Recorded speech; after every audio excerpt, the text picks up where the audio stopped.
found that about half of the city's residents do not believe that the attacks came by surprise. 41% of New York residents. Half. That's 49.3% of residents of New York City and 41% of New York State residents. And the question is, how could that view be so pervasive? Why have their questions been ignored? We believe we owe it to the victims and their surviving family members to conduct a searching and fearless examination of the events of 9/11 from a number of different angles and to pursue it wherever it leads. We know of no better way to honor the fallen than to marshal our forces, intellectual, emotional, and confront what repels us, dark implications of evidence which it's all too easy to put aside. We hope that as you draw your own conclusions, we can aim together at a more complete account of those events.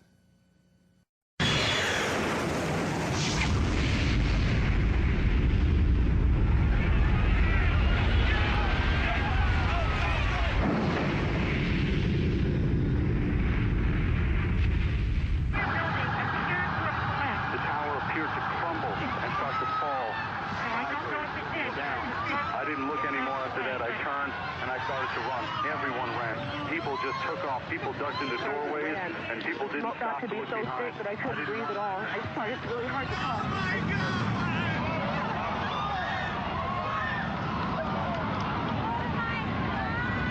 They're both down now.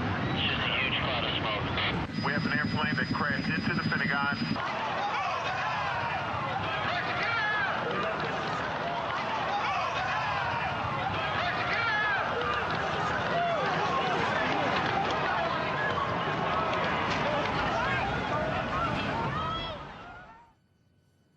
If you are among those to whom it seems impossible that the authorities would actually allow 9/11 to happen for political gain at such an enormous cost to human life, consider what the authorities knowingly allowed to happen to the residents of this city immediately after September 11th.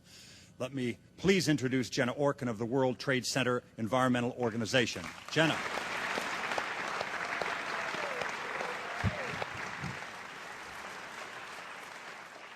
September 11th was a tragedy that has changed the course of history and the way we live.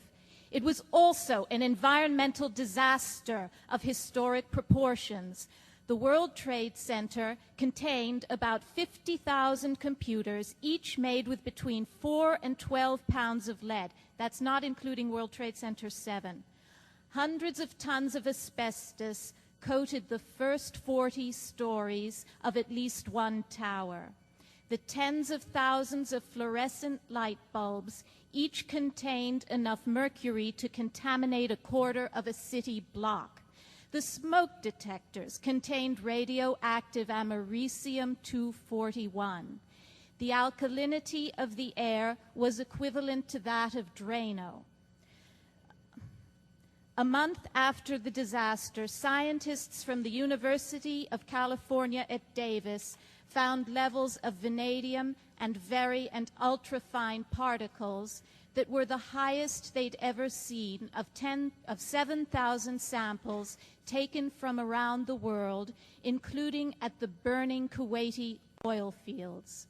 Dr. Marjorie Clark has testified that 9/11 was equivalent to dozens of asbestos factories, incinerators, and crematoria, as well as a volcano. Yet starting on September 13th, the EPA maintained the air is safe to breathe.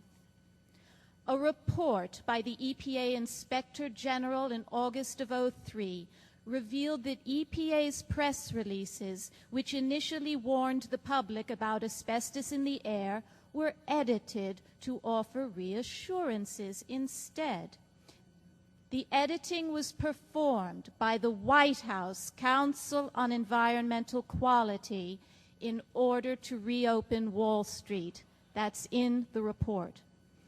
As a result of the false good news, rescue workers were sometimes not allowed to wear respirators on the grounds that they might frighten the public.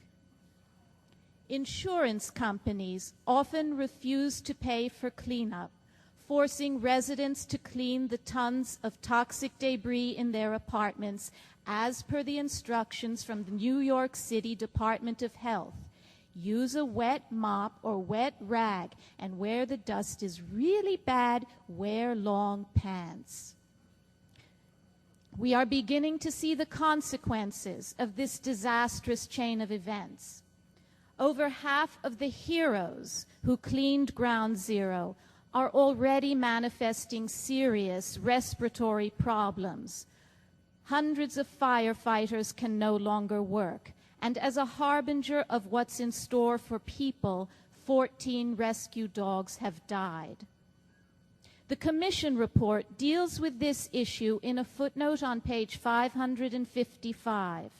They interviewed Sam Thernstrom, the White House coordinator who changed the press releases. He said his motive wasn't to reopen Wall Street, it was procedural. His story is corroborated by Christy Todd Whitman, who told the initial lies.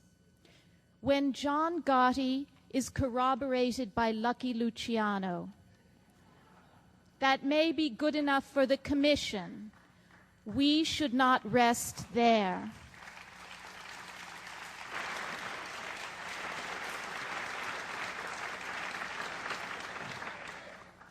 In the environmental disaster of 9/11, Osama bin Laden could not have found a better collaborator, a more kindred spirit than George W. Bush.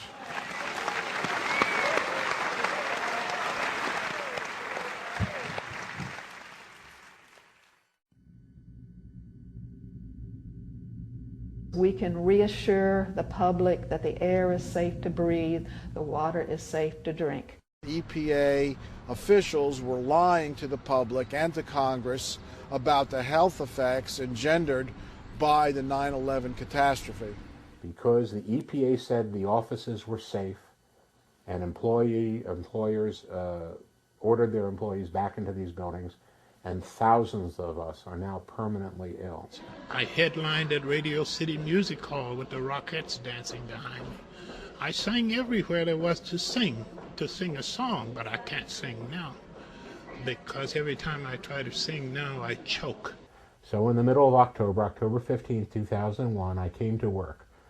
2 days later, I woke up at night, October 17, 2001, and my lungs were full and gurgling.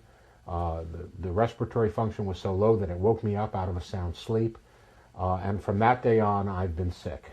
In fact, the air was hazardous for many, many months, and all those tons of hazardous material were lodged in people's homes, in their offices, where in many cases they still are today.